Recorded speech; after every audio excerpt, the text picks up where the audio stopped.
শুভ সকাল বন্ধুরা। মেয়েটার তো শরীর খারাপ, আপনারা তো আগেই শুনেছেন। হঠাৎ করে কালকে থেকে আমারও ভীষণ শরীর খারাপ, তাই আজকের এখন একটু ডাক্তারের কাছে যাব। দুপুরবেলা খাওয়া দাওয়া করেই বের হব, কারণ হচ্ছে কি রান্না বান্না করতে হবে। মেয়েটারও শরীর খারাপ, যদি সকালে যাই তাহলে রান্নাটাও হবে না, আর মেয়েটার গোসল খাওয়া দাওয়াও তো টাইম হবে না। ওই জন্যে গোসল করে খাওয়া দাওয়া করে তারপরে বের হব। তাই ভাবলাম বেশি কিছু রান্না করব না, আমি এখানে শুধুমাত্র এই পটল আর আলু দিয়ে চিকেনের একটা পাতলা ঝোল করে নেব। মেয়েটার তো মাংস, মাছ, ডিম এই ৩টে জিনিস খেতে নিষেধ করেছিল, কিন্তু কি আর করা যাবে। আজকেরে বললাম আমি হালকা পাতলা করে একটু রান্না করছি, তুমি শুধু পটল আর আলু দিয়ে এর থেকে খেয়ে নিও। ছেলে মানুষ, ও কি চুপ করে থাকতে পারে? হয়তো ১-২ পিস খাবে। সেই জন্যে আমি মশলাটা একদম কম করে দিয়ে আমি আজকের এই চিকেনটা রান্না করছি।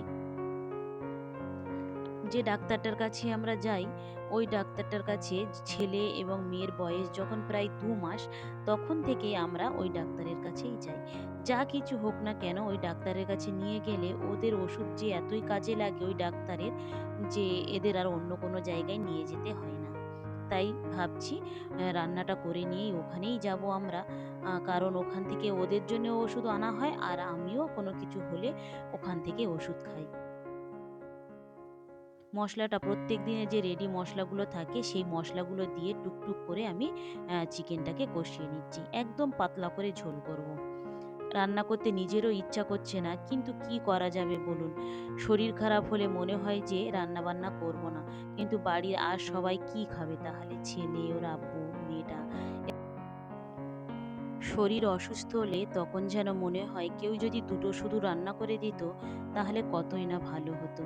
কি আর করা যাবে, আমি যে অসুস্থ, যদি আপাকে বলতাম তাহলে বলতো আমাকে যে রান্না করতে হবে না, আমি এখানে রান্না করছি। কিন্তু আপাও এখন ভালোভাবে সেইভাবে কাজকামও করতে পারে না। যাই হোক, ধীরে স্থিরভাবে ধীরে ধীরে আমি এইভাবে চিকেনের পাতলা ঝোলটা করে নিয়েছি। আর ওইদিকে ছেলেটাকেও এক এক করে ওর আব্বু গোসল করিয়ে দিচ্ছে, মেয়েটাও গোসল করে নিচ্ছে। খাওয়া দাওয়া করে মেয়েটা এখানে একটু ঘুমাচ্ছিল, আমিও একটু শুয়েছিলাম ওর পাশে। ও ঘুমিয়ে পড়েছে, এবারে যাব ডাক্তারের কাছে। তার আগে ওকে আমি ডাকছিলাম এত করে, তা কোনোভাবে ও উঠছিল না। থাক, ও ঘুমাক, নিচে যারা স্টাফরা কাজ করছে তাদের সঙ্গে কথা বলে আমরা ডাক্তারের কাছে চলে যাব। বের হতে আমাদের একটু দেরিও হয়ে গিয়েছে, প্রায় সূর্য ডুবে গিয়েছে, সন্ধ্যাও মতো হয়ে এসেছে। গ্রামের মেঠো পথ দিয়ে খুব সুন্দর লাগছে, দেখুন এই পরিবেশটা। যাওয়ার সময় মিশনের কাছে একটু দাঁড়ালাম, কারণ দুজন তো এখানে মিশনে থাকতো। তা মেয়েটা বাড়ি গিয়েছে বলে এরও মনটা একটু খারাপ। তা কি আর করা যাবে, ভাবলাম এখানে দাঁড়িয়ে ওর কয়েকটা জিনিসপত্র কিনে দিয়ে যাই। তাই ওকে আমি মিশন থেকে নিয়ে বললাম যে তোমার কি কি জিনিস লাগবে নিয়ে নাও। ও যেগুলো লাগবে ও সেগুলো এখান থেকে নিয়ে নিয়েছে।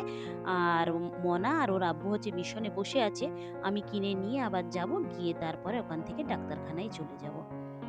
যে সমস্ত জিনিসগুলো লাগবে ওর পছন্দ অনুযায়ী জিনিসগুলো যে কটা করে লাগবে ও নিয়ে নিয়েছে। নেয়ার পরে বলছিল যে একটা আইসক্রিম খাবো। তাই একটা না কিনে দুটোই কিনে নিলাম। ও যেটা খেতে চেয়েছে যে আইসক্রিমটা সেটাই নিয়ে নিয়েছি। দুটো নিয়ে আমরা দুজন খেতে খেতে যাচ্ছি এখন মিশনের দিকে। চলুন একে মিশনে রেখে তারপরে আমরা ডাক্তারের কাছে চলে যাব। এই যে আমরা এখন হেঁটে হেঁটে চলে যাচ্ছি মিশনে। যে ডাক্তারের কাছে যাচ্ছি না, ওই জায়গায় গেলে ছোটবেলা থেকে ছেলে আর মেয়েটা ওখানকার লাড্ডু আর পাউরুটি ওদেরকে দিতেই হতো। এই দেখুন এখানে এসেই আগে ছেলেটাও কিন্তু সেটাই কিনে নিয়েছে, এবারে বলছে বসে বসে ওর গালে তুলে দিতে। চলুন ওকেও খাইয়ে দিই। ভিডিওটা তাহলে এখানেই শেষ করছি। ভালো থাকবেন, সুস্থ থাকবেন, আর ব্লগটি কেমন লাগলো অবশ্যই জানাবেন। ভালো লাগলে একটা সাবস্ক্রাইব করে দেবেন। দেখা হবে পরবর্তী ব্লগে।